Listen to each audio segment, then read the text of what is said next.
Bismillahirrahmanirrahim. Assalamualaikum warahmatullahi wabarakatuh. Sahabat BRID, para entrepreneurs, selamat malam atau selamat pagi. Berjumpa lagi dengan saya, Gatot Widayanto. Mohon maaf nih agak flu, agak batuk tepatnya. Kita lanjut diskusi kita mengenai beberapa hal terkait yang kita ingin capai, yaitu entrepreneur excellence ya. Nah, kali ini saya ingin mencoba membahas mengenai apa yang tadi malam sebetulnya juga sedang kita bahas di dalam BRID nomor 152, yaitu mengenai radical candor. Nah, ini saya mencoba membahas dari sisi feedback secara umum dan bagaimana kita bisa membiasakan feedback itu bisa berjalan di sebuah organisasi, ya, baik itu kita di membangun startup atau kita bekerja di sebuah perusahaan. Nah, saya sendiri sudah mempercayai ya dan melihat sendiri banyak perusahaan yang maju karena budaya feedbacknya itu sudah ada, ya, sudah mendarah daging dan memberikan feedback itu bukan sesuatu yang aib gitu ya.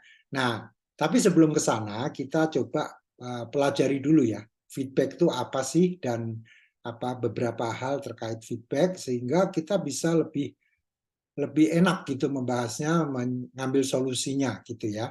Nah, pertama kita harus bisa paham dulu ya. Kebanyakan orang komplain mengenai feedback itu apa sih gitu ya.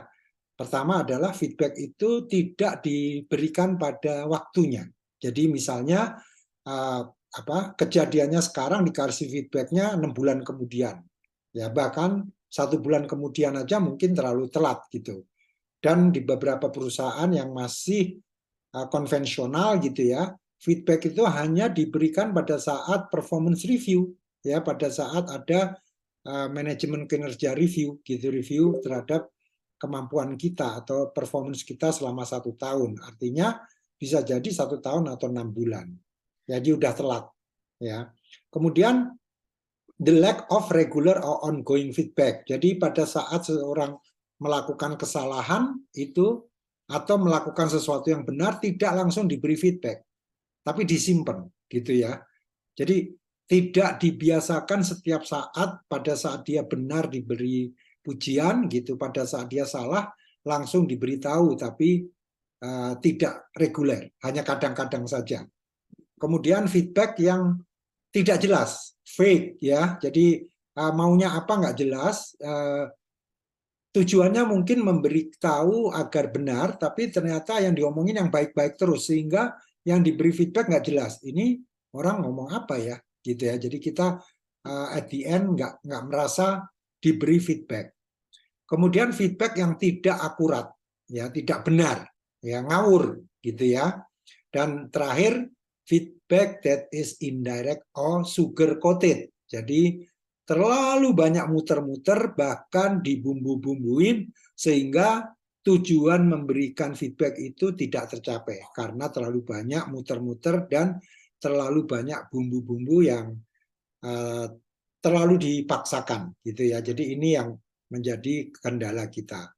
Nah, kemudian bagaimana tipsnya untuk memberi feedback? Ya, jadi memberi feedback itu juga perlu adanya teknik gitu ya, karena kita untuk memberi feedback itu juga energi tersendiri. Nah, sebelum ke sana kita ada 2 jenis feedback. Jadi yaitu feedback yang sifatnya reinforcing, yaitu feedback di mana seseorang melakukan sesuatu atau perilaku sesuatu yang sesuai dengan tujuan. Ya, jadi orang ini melakukan sesuatu atau pekerjaan sesuai dengan tujuan. Jadi yang perlu kita lakukan adalah kita harus tulus memberi feedbacknya, ya, dan spesifik. Oh, tadi presentasi kamu bagus sekali, terutama pada slide yang menjelaskan mengenai data terkait pelanggan. Ya, jadi jelas, spesifik. Ya, jadi kita tapi tulus, jangan hanya sekedar untuk nyeneng-nyenengin dia. Nah, kemudian yang kedua adalah fokus pada tindakan dia. Misalnya, dalam slide tersebut kamu secara jelas menguraikan mengenai hubungan sebab akibat antara pelanggan dan tindakan kita yang menyebabkan kepuasan pelanggan. Ya, itu action, fokus on action. Ya. Kemudian juga dampaknya. Dengan seperti itu orang jadi melihat bahwa ternyata selama ini usaha kita untuk memuaskan pelanggan itu tidak sia-sia. Dan yang terakhir tidak lupa mengucapkan terima kasih, ya, thanks gitu. Ini jenis pertama, yaitu bila dia melakukan sesuai dengan yang dia tuju, ya, tujuan dari pekerjaan itu apa. Nah, yang kedua ini agak sulit, redirecting feedback, karena redirecting feedback ini adalah orang ini melakukan sesuatu yang kalau dilakukan terus-menerus, akhirnya dia nggak akan menemui atau mencapai tujuannya. Ya, nah itu tipsnya gimana? Pertama adalah kita harus fokus pada apa yang menjadi kebutuhannya dia, bukan kebutuhan kita. Ya, jadi artinya gini, kita butuh bahwa dia mengerjakan sesuai dengan yang kita harapkan, yaitu melalui proses A, B, dan C gitu ya. Tapi kita melihat bahwa dia sendiri punya kebutuhan. Jadi kebutuhan bahwa kenapa dia melakukan BCA atau BAC gitu ya. Itu kita coba address dulu bahwa oh, saya tahu kamu mengapa melakukan B dulu karena kamu merasa nyaman ya melakukan itu. Ya. Oh iya Pak, soalnya saya paling comfortable dengan B gitu ya. Nah, kita berangkat dari interestnya dia, dari kebutuhannya dia dulu. Tentu kalau kita tahu kebutuhan dia. Kalau kita nggak tahu, kita tanya, ya, kenapa kamu lebih senang melakukan dengan B dulu? Kenapa nggak A dulu? Misalnya seperti itu, ya. Supaya apa? Kita tahu sebetulnya kebutuhan dia itu apa. Nah, setelah itu baru kita direct, harus kita langsung berikan feedback. Ya, jangan terlalu banyak dipoles-poles, dibaik-baikin gitu ya. Langsung aja kita bilang, menurut saya untuk mencapai ke tujuan Z misalkan, prosesnya harus A, B, C. Kenapa? B ini nggak bisa dikerjakan kalau A-nya nggak dikerjakan dulu. Ya, direct. Ya, kita tidak memoles-moles gitu. Ah, saya bisa mengerti kamu B karena memang kamu lebih suka ya B. Padahal kita tahu B itu nggak akan bisa jalan kalau A nggak dijalankan dulu, gitu ya. Jadi ya udah direct aja. Tapi memang sebelumnya kita tanya dulu, ya. Kemudian make it safe for the receiver to listen openly. Jadi kita harus melihat dia merasa nyaman waktu kita memberikan feedback itu, ya. Jadi kita tidak perlu juga di sini ada disclaimer ya. Jangan juga kita kembali ke yang kedua tadi, kita kayaknya melanggar ini, kita terlalu banyak memuji-muji. Oh bagus juga ya kalau kamu mulai B ya. Padahal kita tahu kalau dia langsung mengerjakan B, itu pasti nggak akan jalan, gitu ya. Jadi kita harus direct, ya. Makanya disebut redirecting feedback, karena kita tahu bahwa proses yang benar A, B, C, bukan B, A, C, gitu ya. Ini mengenai tips untuk memberikan feedback. Nah, sebelum kita masuk ke bagaimana kita bisa menerima feedback, kita harus bisa belajar mengenai 3 pemicu ya. Pemicu dalam feedback yang membuat orang enggan ya atau blok ya untuk menerima maupun untuk memberi feedback. Ya hanya 3. Jadi ini berdasarkan riset hanya 3 ini yang membuat orang itu merasa terblokir atau enggan memberikan feedback, bahkan nanti enggan menerima feedback juga ya. Pertama adalah truth, ya, pemicu yang disebut truth, kebenaran, ya. Apakah benar feedback ini, ya? Apakah fair? Apakah membantu, ya? Jadi truth ini merupakan trigger yang sering kali ya kita jumpai. Bahkan kalau kita memberikan feedback, kita juga mikir, ntar kalau saya kasih feedback ini, nggak taunya feedback saya ini salah, gitu ya. Kita sendiri nggak yakin. Atau sebaliknya, kalau kita dari sisi penerima feedback, begitu kita dikasih feedback, kayak tadi contohnya ya, mengenai harusnya prosesnya A, B, C, gitu ya, kita sendiri melihat itu benar atau salah sih? Kok dia asal ngomong aja A, B, C, padahal menurut saya harusnya B, A, C. Misalnya seperti itu, ya. Jadi trigger pertama truth. Ya, kita harus bisa mengatasi truth dulu. Ya, artinya pada saat kita memberi feedback, kita harus yakin bahwa itu benar. Kemudian yang kedua, yang juga memblocking orang untuk memberikan atau menerima feedback adalah masalah relationship, masalah hubungan. Ya, jadi ini pemicu yang disebut dengan hubungan, yaitu kaitannya dengan, aduh, siapa lu sih berani-beraninya ngasih feedback ke aku? Misalnya, kalau kita dikasih feedback oleh teman kerja kita yang tidak ada hubungannya dengan pekerjaan dengan kita, ya. Terus udah pasti kita yang pertama aja mikirin, pasti yang dikasih ini feedback yang salah. Terus yang kedua, ya walaupun kita satu level tapi dia kan lebih muda dari saya. Atau sebaliknya, bukan sebaliknya, atau mungkin jangan-jangan kita diberi feedback sama anak buah kita. Ya, siapa lo? Ya, anak kemarin sore sudah berani-beraninya ngasih feedback. Ya, di sini ada komponen relationship, hubungan baik yang bisa terkorbankan karena adanya feedback, ya. Dan ini juga bisa terjadi dalam kondisi memberi atau menerima feedback. Ya, pada saat kita akan memberi feedback yang sifatnya redirecting, ya, itu biasanya relationship ini menjadi momok. Aduh, nggak enak lah. Nanti kalau saya memberi feedback, nanti hubungan saya dengan dia nggak baik, gitu ya. Unggah-ungguh, ya. Ini adalah pemicu yang kedua. Pemicu yang ketiga adalah identitas, identity, ya. Masalah pemicu identitas. Feedback itu ternyata sifatnya ada pengancaman atau semacam kritikan pedas atau apapun yang namanya, sehingga bagi yang menerima itu merasa tidak nyaman dan direndahkan, ya. Si penerima ini merasa direndahkan, ya. Tapi dari segi pemberi feedback pun sebelum dia memberikan feedback, dia juga mikirin masalah identity ini, masalah identitas. Nanti kalau saya beri masukan ke dia, kira-kira dia marah nggak ya? Kira-kira nanti gajiku akan nggak naik nggak ya? Karena dia misalkan atasan kita, ya.